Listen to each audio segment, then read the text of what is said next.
Hey, good morning, Dunlap families. Today is Saturday, September 26th. I wanted to provide just a quick update. It's been a little while since I've done a video, but I've got 5 things I want to touch on, and I promise you I will make it quick, especially being it's a Saturday. The first item I want to discuss is the COVID data. That attachment should have been with the email with which this was sent. But with that, I just want to clarify some of the data. I'll pull that up now. Here we go. As you can see, our positivity rate, we had 3 positives. What I want to touch base on, though, is this number here, Dunlap Middle and Dunlap Valley, 45 and 13. So between those two, you have 58. If you go back to last week, and Dunlap Middle is top on the list, so we'll look at them. Last week, they had 14 students on quarantine, but 13 of those were placed in quarantine because of close contact with one positive case. This week, obviously, we've got 2 positive cases, and those students that tested positive, between the 2 of them, they had associations both with Dunlap Middle and Dunlap Valley students. According to Mr. Antonio Johnson, that had contributed to about 40 students between the 2 buildings being placed on quarantine, and some associated staff members as well. So just the data can be skewed, and that those numbers seem rather relatively large, but however, when you look at the context from which they were derived, again, 40 of those came because of 2 students that tested positive and their close contacts within that. So wanted to clarify that.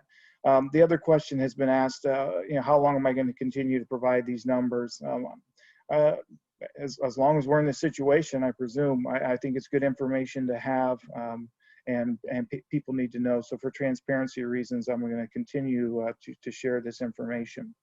All right, moving on to the next item. So I'll go back to the normal screen. October 2nd, you'll be getting an email, and this will come from the building level principals, to begin signing up for parent-teacher conferences. So look for that to sign up with those principals sending that out, and there'll be an option for you to sign up, and you can, if you've got children in different buildings, you'll be able to virtually get that sign up done and get that coordinated so that hopefully you can have a good flow to your meetings over those days. Third item I have is October 14th. Now that is a Wednesday. That is National SAT Day, and that is a national day that the district doesn't get to pick when that is. That is dictated to us. So that day is SAT Day, and obviously we're under the restrictions of 50 or less, so we can't have all the students that would be taking that in one location because it would be more than 50. And and SAT has always been very very restrictive, very tightly controlled because of that test, and they want to make sure the integrity of that test is preserved because it's a very important test, as we all know. But they have increased. They were very strict about a 3-foot distance before. Well, obviously now it is 6 feet, and it has to be 6 feet, no exceptions. So if we look at some of our common areas that can only hold 50, there's only so many places where we can do that.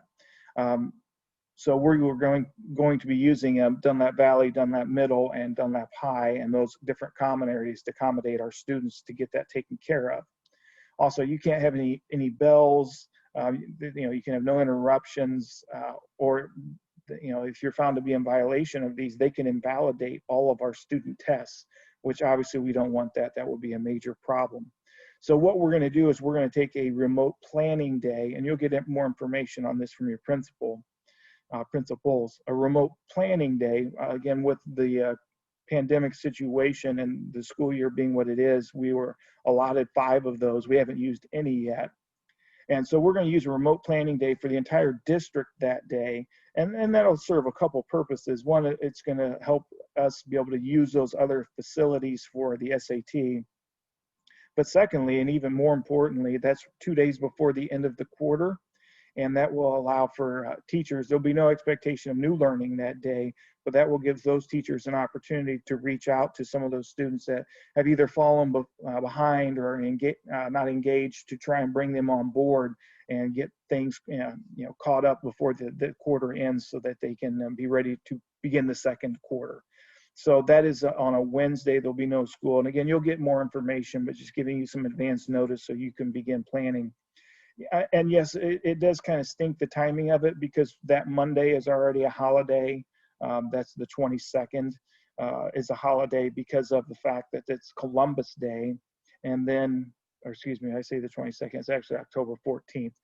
October 12th is the holiday. So we got Monday off, come back to school Tuesday, and then Wednesday will be that remote planning day. So students will be off again. Again, if I could move that national testing day to Tuesday, that would make much more sense. But again, we're not allowed to do that. That is a national testing day, and that is set by SAT, and we do not want to jeopardize doing anything that could invalidate the scores of our students. So it is unfortunate, but it is what it is. It's what we have to work around, and we will do so. So just letting you know that that is coming.